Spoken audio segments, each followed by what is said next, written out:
ਸਾਥੀਓ thank you ਤੁਸੀਂ time ਕੱਢ ਕੇ ਆਏ। ਕਾफ़ी टाइम तो अपनी वैसे मुलाकात भी नहीं हुई सी।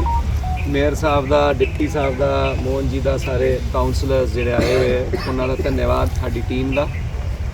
अज जिहड़ा मेन अपना मुद्दा सी, परसों जदों सीएम साहब आके गए सीगे, पहला सीएम साहब का अबोहर दे विच दौरा सी, फर्स्ट टाइम कोई उन्हों का ऑफिशियल प्रोग्राम सी। ते मैनू बहुत उम्मीदां सीगी भी सीएम साहब स्पैशली अबोहर हल्के वास्ते कुछ ना कुछ नवी चीज़ की मैनू उम्मीद नहीं सी, पर मैनू आ जरूर उम्मीद सी भी जेडे काफ़ी टाइम तो 10 महीनों तो पेंडिंग काम है अबोहर दे, उन्हां दे विच जरूर कुछ ना कुछ तेज़ी आऊगी। उन्हां बारे उन्हां नूं वापस शुरू करन दा उपराला करके जाणगे। आई वॉज वेरी पॉजिटिव, क्योंकि भगवंत मान साहब ने हमेशा एक पॉजिटिव राजनीति, एक पॉजिटिव सोच की गल की। पर जदों आके उन्हां दा मैं 2 बार उन्हां दी मैं स्पीच सुनी, आई वॉज वेरी डिसअपॉइंटेड। बहुत निराशा हुई मैनू।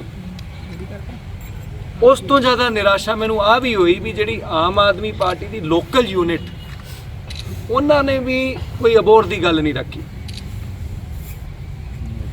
मैनू बहुत उम्मीदां सी भी जिहड़ा आम आदमी की सरकार जिहड़ी हमेशा आम आदमी की गल करती है, तो आम आदमी की सवारी जिहड़ी बस है, अज तो 4 महीने पहले 8 महीने पहले सीएम साहब ने on the floor of the house मतलब मैनू ऑन रिकॉर्ड कहा सीगा भी अबोहर का जिहड़ा बस अड्डा है 4 महीने दे विच कंप्लीट करके उन्होंने ऑपरेशनल कर देंगे।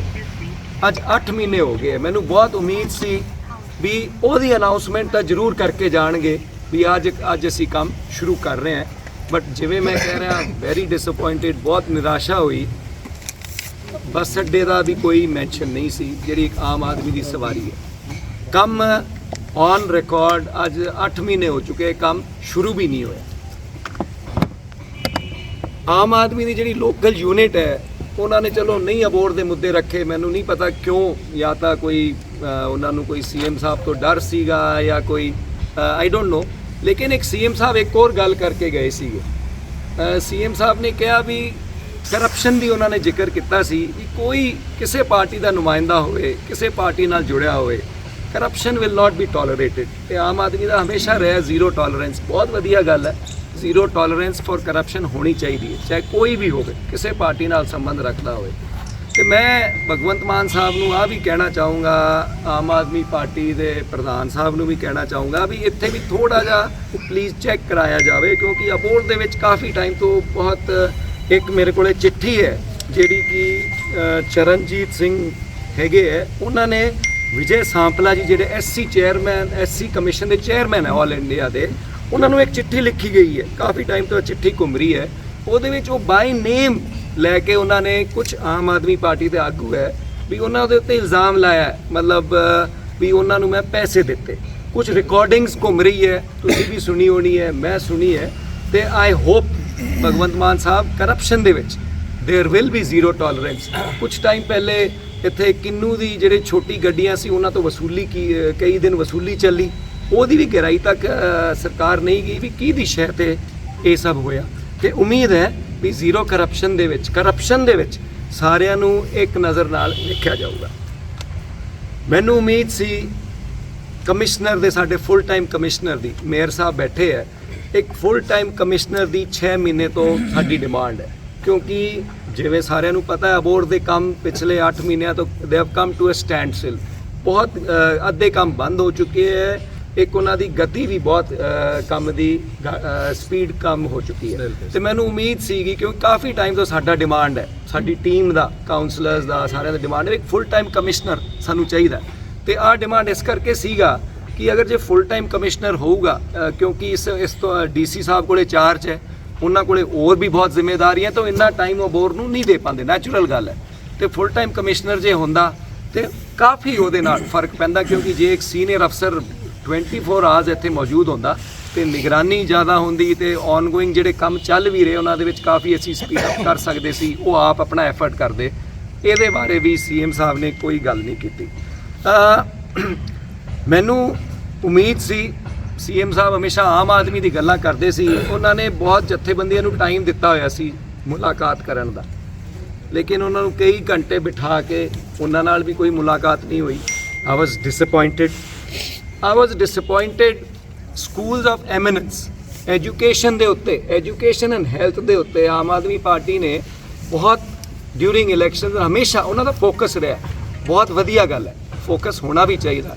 ਆਪਣਾ ਜਿਹੜਾ ਹੈਲਥ ਕੇਅਰ ਸਿਸਟਮ ਹੈ, ਐਜੂਕੇਸ਼ਨ ਸਿਸਟਮ ਹੈ, ਉਹਨੂੰ ਬਹੁਤ ਸੁਧਾਰ ਕਰਨ ਦੀ ਜ਼ਰੂਰਤ ਹੈ। ਈਵਨ ਦੋ ਪ੍ਰੀਵੀਅਸ ਗਵਰਨਮੈਂਟ ਜਿਹੜੀ ਸੀਗੀ, ਕੈਪਟਨ ਸਾਹਿਬ ਦੀ ਸਰਕਾਰ ਜਿਹੜੀ ਸੀ, ਉਹਦੇ ਵਿੱਚ ਐਜੂਕੇਸ਼ਨ ਦੇ ਉੱਤੇ ਬਹੁਤ ਕੰਮ ਹੋਇਆ ਸੀ।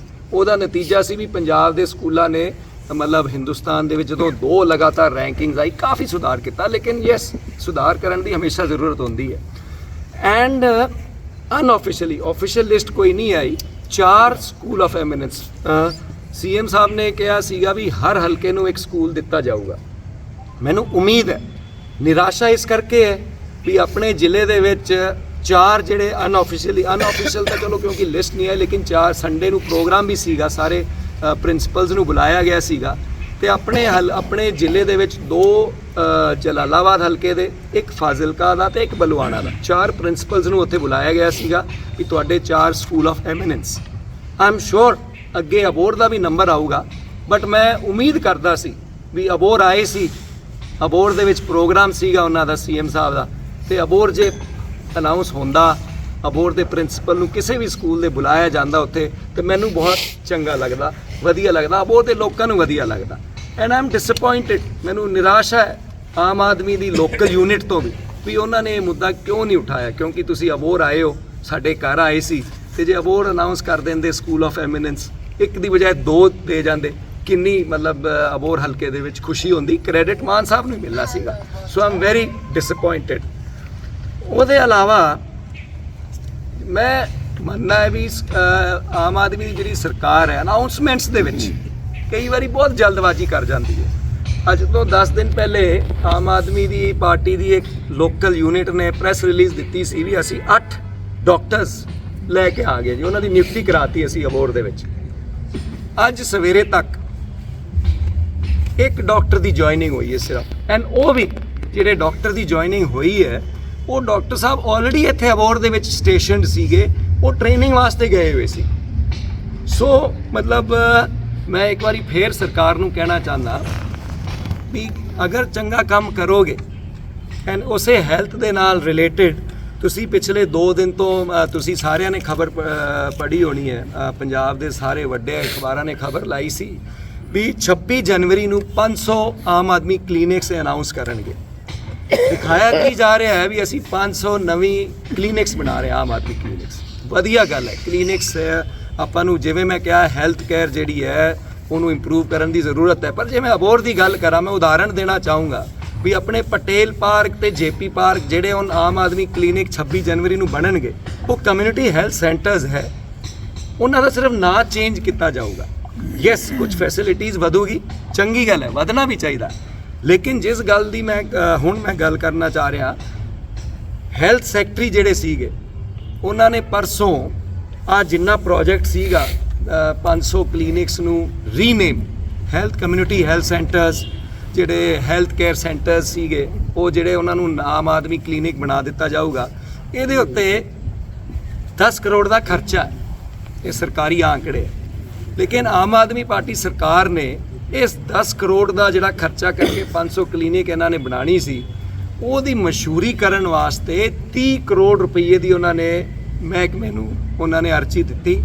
ਐਂਡ ਮੈਨੂੰ ਬੜੀ ਖੁਸ਼ੀ ਹੋਈ ਵੀ ਅੱਜ ਵੀ ਇਹ ਜਿਹੇ ਅਫਸਰ ਹੈਗੇ ਆ ਜਿਨ੍ਹਾਂ ਨੇ ਸਟੈਂਡ ਲਿੱਤਾ। ਉਹਨਾਂ ਨੇ ਕਿਹਾ ਵੀ ਨਹੀਂ, ਆ ਬਿਲਕੁਲ ਗਲਤ ਹੈ, ਵੀ 10 ਕਰੋੜ ਦਾ ਆਪਾਂ ਕੰਮ ਕਰ ਰਹੇ ਤੇ 30 ਕਰੋੜ ਦੀ ਆਪਾਂ ਮਸ਼ਹੂਰੀ ਕਰਾਂਗੇ। ਐਂਡ ਉਹਨਾਂ ਨੂੰ ਬਦਲਾ ਗਿਆ, ਬਦਲੀ ਹੋ ਗਈ ਉਹਨਾਂ ਦੀ। ਤੇ ਕੱਲ ਸ਼ਾਮ ਨੂੰ ਮੈਂ ਹੋਰ ਵੀ ਹੈਰਾਨ ਸੀਗਾ ਵੀ ਉਹਨਾਂ ਦੇ ਉੱਤੇ ਕੁਐਸਚਨ ਮਾਰਕ, ਉਹਨਾਂ ਦੇ ਉੱਤੇ ਪ੍ਰਸ਼ਨ ਚਿੰਨ੍ਹ, ਉਹਨਾਂ ਦੀ ਕਾਰਿਆਸ਼ਾਲੀ ਦੇ ਉੱਤੇ ਜਿਹੜੇ ਅਫਸਰ ਨੇ ਮਨਾ ਕਰਤਾ ਸੀ, ਉਹਨਾਂ ਦੀ ਕਾਰਿਆਸ਼ਾਲੀ ਤੇ ਪ੍ਰਸ਼ਨ ਚਿੰਨ੍ਹ ਉਹਨਾਂ ਨੇ ਲਾਉਣ ਦੀ ਕੋਸ਼ਿਸ਼ ਕੀਤੀ ਤਾਂ ਕਿ ਉਹਨਾਂ ਦੀ ਇੰਟੈਗ੍ਰਿਟੀ ਜਿਹੜੀ ਉਹਦੇ ਉੱਤੇ ਡਾਊਟ ਆ ਜਾਏ। ਪਰ ਕਹਿਣ ਦਾ ਭਾਵ ਹੈ 10 ਕਰੋੜ ਇਨਵੈਸਟਮੈਂਟ, 30 ਕਰੋੜ ਮਸ਼ਹੂਰੀ ਵਾਸਤੇ। ਆਈ 30 ਕਰੋੜ ਰੁਪਈਆ ਜੇ ਆਪਾਂ ਕਲੀਨਿਕਸ ਦੇ ਉੱਤੇ ਖਰਚ ਦਿੰਦੇ, ਆਮ ਆਦਮੀ ਕਲੀਨਿਕਸ ਦੇ ਉੱਤੇ ਤੁਸੀਂ ਖਰਚ ਦਿੰਦੇ, ਬੱਲੇ ਬੱਲੇ ਕਿਹਦੀ ਹੋਣੀ ਸੀ? ਸੀਐਮ ਸਾਹਿਬ ਦੀ ਹੋਣੀ ਸੀ, ਪਾਰਟੀ ਦੀ ਹੋਣੀ ਸੀ। ਕਿਉਂਕਿ ਜੇ ਚੰਗਾ ਕੰਮ ਕਰਾਂਗੇ ਤੇ ਲੋਕਾਂ ਨੂੰ ਦਿਖੂਗਾ। 30 ਕਰੋੜ ਦੀ ਉਹਦੇ ਵਿੱਚ ਮਸ਼ਹੂਰੀ ਲਾਉਣ ਦੀ ਕੋਈ ਜ਼ਰੂਰਤ ਨਹੀਂ ਪੈਣੀ ਸੀ। ਲਾਅ ਐਂਡ ਆਰਡਰ ਦੀ ਮੈਨੂੰ ਉਮੀਦ ਸੀ, ਸੀਐਮ ਸਾਹਿਬ ਗੱਲ ਕਰਨਗੇ, ਕਿਉਂਕਿ ਪਿਛਲੇ 6 ਮਹੀਨਿਆਂ ਦੇ ਵਿੱਚ ਅਬੋਹਰ ਦੇ ਵਿੱਚ ਜਿਹੜਾ ਕੁਝ ਲਾਅ ਐਂਡ ਆਰਡਰ ਦੇ ਪ੍ਰਤੀ ਜਿਹੜੀ ਲੁੱਟ ਖਸੋਟ ਹੋਈ ਹੈ, ਸਰੇਆਮ ਹੋਈ ਹੈ, ਤਲਵਾਰਾਂ ਕਾਪੇ ਲੈ ਕੇ ਹੋਈ ਹੈ, ਉਹ ਅੱਜ ਤੱਕ ਇਤਿਹਾਸ ਦੇ ਵਿੱਚ ਲੁੱਟ ਖੋਹ ਇੰਨੀ ਨਹੀਂ ਹੋਈ। ਈਵਨ ਦੋ ਅਸੀਂ ਲਗਾਤਾਰ ਨਿਰੰਤਰ ਪ੍ਰਯਾਸ ਕਰ ਰਹੇ ਹਾਂ, ਪ੍ਰਸ਼ਾਸਨ ਤੇ ਵੀ ਦਬਾਅ ਬਣਾ ਕੇ ਰੱਖਿਆ ਹੋਇਆ ਹੈ, ਲੇਕਿਨ ਮੈਨੂੰ ਉਮੀਦ ਸੀ ਵੀ ਸੀਐਮ ਸਾਹਿਬ ਆਏ ਸੀ, ਜੇ ਹੌਸਲਾ ਦੇ ਕੇ ਜਾਂਦੇ ਅਬੋਹਰ ਦੀ ਪਬਲਿਕ ਨੂੰ, ਤੇ ਉਹਨਾਂ ਦੀ ਗੱਲ ਜਿਹੜਾ ਹੈ, ਉਹਨਾਂ ਦਾ ਵਜੂਦ ਹੈ, ਉਹਨਾਂ ਦੀ ਗੱਲ ਦੇ ਵਿੱਚ ਮਤਲਬ ਹੈਡ ਵੇਟ ਬਿਹਾਈਂਡ ਹਿਸ ਪੋਸਟ, ਉਹਦਾ ਬਹੁਤ ਫਰਕ ਪੈਣਾ ਸੀ, ਲੇਕਿਨ ਉਹਨਾਂ ਨੇ ਉਹਦਾ ਕੋਈ ਜ਼ਿਕਰ ਨਹੀਂ ਕੀਤਾ। ਹੁਣ ਆਪਾਂ ਗੱਲ ਕਰੀਏ ਇਰੀਗੇਸ਼ਨ ਡਿਪਾਰਟਮੈਂਟ ਦੀ ਵੀ ਮੈਂ ਕੁਝ ਗੱਲ ਕਰਨਾ ਚਾਹੁੰਦਾ। ਆਪਣਾ ਖੇਤੀਬਾੜੀ ਨਾਲ ਸਾਰਾ ਇਲਾਕਾ ਨਿਰਭਰ ਹੈ, ਸਾਰੇ ਖੇਤੀਬਾੜੀ ਦੇ ਉੱਤੇ, ਐਂਡ ਮਿਸਮੈਨੇਜਮੈਂਟ ਦੀ ਮੈਂ ਜੇ ਗੱਲ ਕਰਾਂ, ਮਿਸਮੈਨੇਜਮੈਂਟ ਦੀ, ਕੁਝ ਟਾਈਮ ਪਹਿਲੇ ਕਿਸਾਨਾਂ ਨੂੰ ਦੱਸਿਆ ਗਿਆ ਵੀ ਦਸੰਬਰ ਦੇ ਵਿੱਚ ਬੰਦੀ ਆਊਗੀ। ਕਿਸਾਨ ਭਰਾਵਾਂ ਨੇ ਉਸ ਹਿਸਾਬ ਨਾਲ ਆਪਣਾ ਬੰਦੋਬਸਤ ਕਰ ਲਿਆ, ਫਸਲਾਂ ਨੂੰ ਜਿਹੜਾ ਪਾਣੀ ਦੇਣਾ ਸੀ, ਜਿਹੜੀ ਫਸਲ ਬੀਜਣੀ ਸੀ, ਉਹਨਾਂ ਨੇ ਉਸ ਹਿਸਾਬ ਨਾਲ ਪਲੈਨਿੰਗ ਕਰ ਲਿੱਤੀ। ਉਹਦੇ ਬਾਅਦ ਦੱਸਿਆ ਗਿਆ ਵੀ ਜਨਵਰੀ ਦੇ ਵਿੱਚ ਹੁਣ ਬੰਦੀ ਦੇਵਾਂਗੇ। ਉਹਦੇ ਬਾਅਦ ਗੱਲਾਂ ਚੱਲ ਪਈ, ਰੋਜ਼ ਡੇਟ ਬਦਲ ਜਾਂਦੀ ਸੀ। ਮੈਂ ਐਸਸੀ ਸਾਹਿਬ ਕੋਲੇ ਫਿਰੋਜ਼ਪੁਰ ਗਿਆ, ਉੱਥੇ ਉਹਨਾਂ ਨੂੰ ਸਮਝਾਇਆ ਵੀ ਸਾਨੂੰ ਇਸ ਡੇਟ ਤੱਕ ਤਾਂ ਪਾਣੀ ਚਾਹੀਦਾ ਹੀ ਚਾਹੀਦਾ, ਆਹ ਸਾਡੇ ਵਾਸਤੇ ਆਈਡੀਅਲ ਟਾਈਮ ਹੈ। ਈਵਨ ਦੋ ਅਸੀਂ ਤਾਂ ਕਰ ਲਿਆ ਜਿਹੜਾ ਕੁਝ ਕਰਨਾ ਸੀ, ਕਿਉਂਕਿ ਦਸੰਬਰ ਦੀ ਪਲੈਨਿੰਗ ਕੀਤੀ ਸੀ। ਸਾਨੂੰ ਆਸ਼ਵਾਸਨ ਦਿੱਤਾ ਗਿਆ ਸੀ ਕਿ ਵੀ 20 ਜਨਵਰੀ ਨੂੰ ਬੰਦੀ ਦੇਵਾਂਗੇ, ਐਂਡ ਜਿਸ ਡੇਟ ਤੱਕ 15 ਫਰਵਰੀ ਤੱਕ ਪਾਣੀ ਆ ਜਾਊਗਾ। ਹੁਣ ਵਾਪਸ ਐਸਸੀ ਸਾਹਿਬ ਦੇ ਆਸ਼ਵਾਸਨ ਦੇ ਬਾਅਦ ਹੁਣ ਫੇਰ ਕਹਿ ਰਹੇ ਵੀ 1 ਤਰੀਕ ਨੂੰ ਬੰਦੀ ਆਊਗੀ, ਐਂਡ ਮੈਨੂੰ ਹੁਣ ਅੱਗੇ ਹੌਸਲਾ ਨਹੀਂ ਹੈ ਵੀ 15 ਤੱਕ ਪਾਣੀ ਆਊਗਾ ਵੀ ਜਾਂ ਨਹੀਂ ਆਊਗਾ। ਬਹੁਤ ਗੰਭੀਰ ਮੁੱਦਾ ਹੈ, ਕਿਉਂਕਿ 2 ਫਸਲਾਂ ਲਗਾਤਾਰ, ਸਾਡੀ ਪਿਛਲੀ ਕਿੰਨੂ ਦੀ ਫਸਲ, ਪਿਛਲੀ ਨਰਮੇ ਦੀ ਫਸਲ, ਉਹਦਾ ਨੁਕਸਾਨ ਹੋ ਚੁੱਕਿਆ ਹੈ। ਐਂਡ ਆਹ ਗੱਲ ਮੈਂ ਇੱਥੇ ਇਸ ਕਰਕੇ ਕਹਿ ਰਿਹਾ ਬਾਰ-ਬਾਰ, ਅਬੋਹਰ ਦੀ ਜਿਹੜੀ ਅਬੋਹਰ ਮੰਡੀ ਦੀ ਆਰਥਿਕ ਸਥਿਤੀ ਜਿਹੜੀ ਹੈ, ਆਰਥਿਕ ਵਿਵਸਥਾ ਜਿਹੜਾ ਹੈ, ਉਹ ਸਾਰੀ ਦੀ ਸਾਰੀ ਖੇਤੀਬਾੜੀ ਦੇ ਉੱਤੇ ਨਿਰਭਰ ਕਰਦੀ ਹੈ। ਜੇ ਕਿਸਾਨਾਂ ਦੇ ਫਸਲ ਚੰਗੀ ਹੋਊਗੀ ਤੇ ਉਹੀ ਪੈਸਾ ਆਪਣੀ ਮੰਡੀ ਦੇ ਵਿੱਚ ਸਰਕੂਲੇਟ ਹੋਣਾ ਹੈ।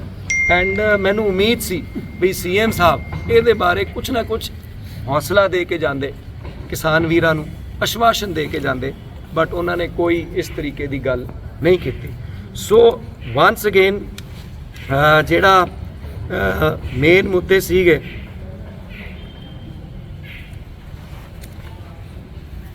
ਐਕਸਪੈਕਟੇਸ਼ਨਸ ਬਹੁਤ ਸੀ, ਬਟ ਉਹਨਾਂ ਦੇ ਖਰੇ ਨਹੀਂ ਉਤਰੇ ਸੀਐਮ ਸਾਹਿਬ।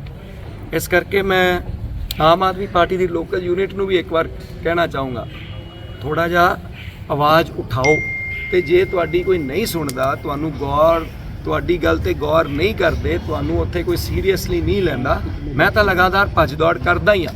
ਮੈਂ ਲਗਾਤਾਰ ਸਰਕਾਰ ਦੇ ਉੱਥੇ ਜਿਹੜੇ ਨੁਮਾਇੰਦੇ ਹੈ, ਮੰਤਰੀ ਹੈ, ਉਹਨਾਂ ਨੂੰ ਲਗਾਤਾਰ ਅਬੋਹਰ ਦੇ ਮੁੱਦਿਆਂ ਉੱਤੇ ਲਗਾਤਾਰ ਮਿਲਦਾ ਰਹਿੰਦਾ। ਲੇਕਿਨ ਜੇ ਤੁਹਾਨੂੰ ਲੱਗਦਾ ਹੈ ਤੁਹਾਡੀ ਕੋਈ ਗੱਲ ਦੇ ਵਿੱਚ ਵਜਨ ਨਹੀਂ ਹੈ, ਤੁਸੀਂ ਮੈਨੂੰ ਦੱਸੋ, ਮੈਂ ਤੁਹਾਨੂੰ ਨਾਲ ਲੈ ਕੇ ਚੱਲੂੰਗਾ, ਤੇ ਆਪਾਂ ਇਕੱਠੇ ਹੋ ਕੇ ਅਬੋਹਰ ਦੀ ਜਿਹੜੀ ਸਾਂਝੀ ਗੱਲ ਹੈ ਉਹਦੇ ਉੱਤੇ ਆਪਾਂ ਗੱਲ ਕਰੀਏ। ਤੇ ਇੱਕ ਵਾਰੀ ਫੇਰ ਤੁਸੀਂ ਆਏ, ਹੁਣ ਉਹਦੇ ਵਾਸਤੇ ਧੰਨਵਾਦ। ਐਂਡ ਅਗਰ ਕੋਈ ਸਵਾਲ ਜਵਾਬ ਕਰਨਾ ਚਾਹੁੰਦੇ ਹੋ, ਇੱਕ ਮੈਂ ਕਰੈਕਟ ਕਰ ਦੂੰ। ਬਦਲੇ ਨੂੰ 10 ਮਹੀਨੇ ਹੋ ਗਏ ਜੀ, ਤੇ ਕਿਉਂ ਨਹੀਂ ਪਹਿਲੇ ਦਿਨ ਕਿਉਂ ਨਹੀਂ ਉਹਨਾਂ ਨੇ ਵਿਜੀਲੈਂਸ ਨੂੰ ਲਿਖ ਕੇ ਭੇਜਿਆ? They are most welcome. ਅਗਰ ਜੇ ਵਿਜੀਲੈਂਸ ਦੀ ਜਾਂਚ ਕਰਾਉਣਾ ਚਾਹੁੰਦੇ ਆ, ਮੋਸਟ ਵੈਲਕਮ।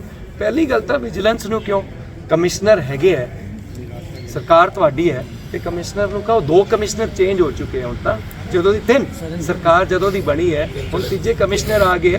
ਮੋਸਟ ਵੈਲਕਮ, ਤੁਹਾਨੂੰ ਹੈ ਤਾਂ ਕਮ ਐਂਡ ਡੂ ਇਟ, ਕਰੋ ਵਿਜੀਲੈਂਸ। ਕੌਣ ਵੇਟ ਕਿਉਂ ਕਰ ਰਹੇ ਹੋ, ਕਿਸ ਚੀਜ਼ ਦੀ ਵੇਟ ਕਰ ਰਹੇ ਹੋ? ਜਦੋਂ